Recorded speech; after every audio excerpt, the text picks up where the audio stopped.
এই যে আমাদের আর্মি ভাইয়েরা, হাতে শুধু অস্ত্র থাকতে হয় না, মাথায় কিছু গিলু থাকতে হয়।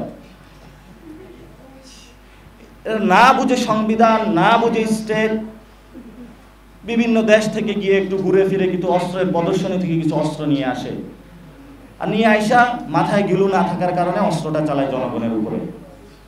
কি অদ্ভুত একটা বাহিনী, কি অদ্ভুত গোয়েন্দা সংস্থা। আপনার মাথার মধ্যে যদি ন্যূনতম কমন সেন্স থাকতো, আপনি আয়নাঘর বানাইতে পারতেন না। ন্যূনতম কমন সেন্স থাকলে এই পরিস্থিতিতে আপনি একাকারের পায়তারা করতেন না। এখন আমাদের সামনে ভয় দেখানো হচ্ছে যে তোমাদেরকে মেরে ফেলবো, আর আমরা তো মরেই গেছি, কিভাবে মারবেন? এখন যদি মারেন তাহলে আপনিও মরে যাবেন, কারণ মৃত মানুষের কবরে ঢুইকা যদি মারতে যান আপনিও কবরে পড়ে যাবেন।